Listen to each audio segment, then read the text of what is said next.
Welcome back नाज़रीन। अब गुफ्तगू करें हसन रज़ा पाशा साहब से, अहमद बिलाल महबूब साहब से और बैरिस्टर असद रहीम खान साहब से।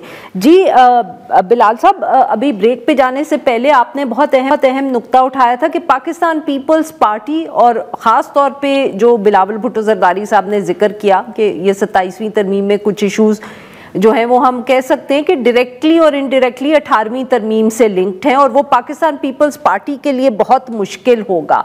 सर, बट उसके अलावा एक तो ऑब्वियसली जो सियासी उसका पहलू है पाकिस्तान पीपल्स पार्टी को लेके, बट ओवरऑल आपके ख्याल में इनका क्या पाकिस्तान की गवर्नेंस पे या ओवरऑल जिस तरह स्ट्रक्चर मुल्क का इस वक्त 18वीं तरमीम के बाद बना उस पर कितना असर पड़ेगा?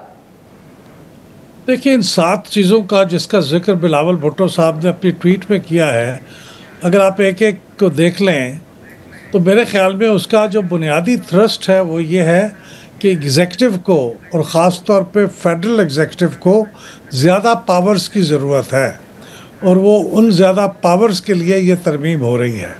यानी इख्तिसार के साथ पे अगर कहूँ तो वो ये बात है, क्योंकि वो जो कुछ करना चाह रहे हैं शायद फ्यूचर में, उसके लिए उनके पास इस वक्त जो पावर्स हैं वो ज़्यादा, वो मैं समझता हूँ कि उनके पास काफ़ी नहीं है उनके ख्याल में।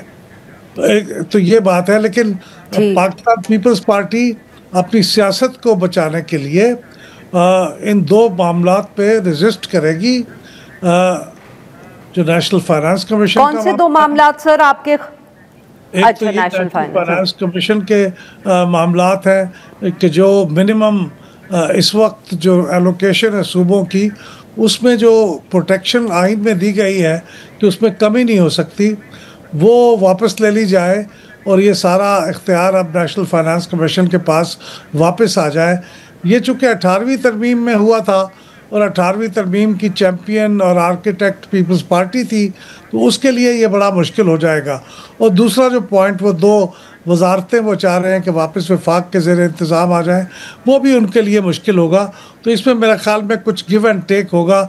लेकिन मैं जल्दी से एक चीज़ ऐड कर दूं, मेरे ख्याल में अवाम की भलाई के लिए एक तरमीम इसमें जो शामिल होनी चाहिए थी वो नहीं है।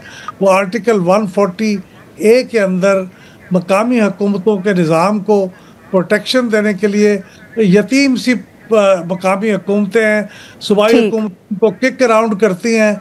इंडिया ने भी वहाँ पे कॉन्स्टिट्यूशनल प्रोटेक्शन दी थी, हमें भी देनी चाहिए। ये MKM का वायदा हुआ है और पंजाब असेंबली ने यूनानिमस रेजोल्यूशन पास किया है, ये क्यों नहीं शामिल करते इसके अंदर? असद साहब, सर ये बताइएगा कि ये जो अब जजेस के तबादले की कानून में तब्दीली की बात की जा रही है, इस पे हमने गुज़िश्ता रोज़ भी बहस की, तो कुछ लोग ये भी कहते हैं कि ये भारत और बाकी जो ममालिक हैं सब में इस तरह के कानून मौजूद हैं, कवानीन के आप जजेस का ट्रांसफ़र कर सकते हैं। सो व्हाई द हेजिटेशन और क्रिटिसिज्म हियर? जी आरफा साहिबा, आपके प्रोग्राम पे कई ऐसे मेहमान आते हैं, उनसे हम बहुत बेनिफिट करते हैं। उस दिन मैं देख रहा था मुख्तलिफ ममालिक के इस तरह की मिसालें दी जा रही थी, लेकिन जब भी इस तरह की मिसाल दी जाती है अमेरिका, फ्रांस, जर्मनी, तो कुछ ना कुछ झिझक से मेरे ख्याल से मुवाजना करना चाहिए। याद रहे कि डॉसो केस जिसमें आपका पहला मार्शल लॉ जस्टिफाई हुआ था, वो एक ऑस्ट्रियन की ही एकेडमिक थियरी थी।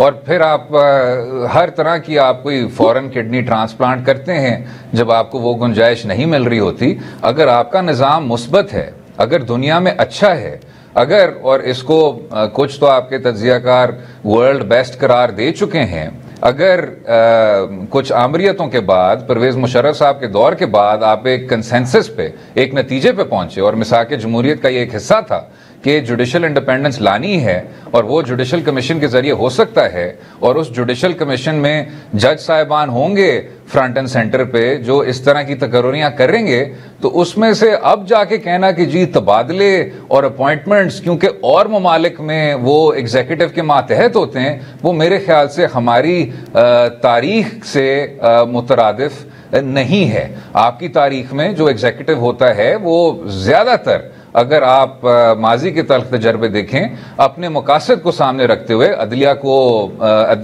सीनियर جوڈیشل اپوائنٹمنٹس کرتا ہے جو کہ اختیارات کی تقسیم کی خلاف ورزی ہے. ایک بات. دوسری بات, اگر آپ اپنی دستور ساز اسمبلی جو سب سے پہلی 1947 والی دستور ساز اسمبلی کے مباحثے اٹھا لیں, وہ کہہ رہے ہیں کہ جج کے تبادلوں میں اس طرح ایگزیکٹو کا کردار بہت زیادہ متنازع ہو سکتا ہے اور نقصان دہ ہو سکتا ہے. تو اب اس ترمیم کے ذریعے ان کی رضامندی ختم کر دینا, اس سے دو منفی اثرات ہوں گے. ایک, جو جج صاحبان پرو ایگزیکٹو یا اس طرح کے فیصلے کر رہے ہیں جو کہ ویسی پرو ایگزیکٹو ہونے کو جاتے ہیں, ان کو آپ ادھر ہی انہی جورسڈکشنز میں رکھیں گے, اور جو جج صاحبان ان سے انحراف کریں لیکن آئین اور قانون کی روشنی میں پھر بھی فیصلے کریں, ان کے آپ جورسڈکشنز کو ٹرانسفر کریں.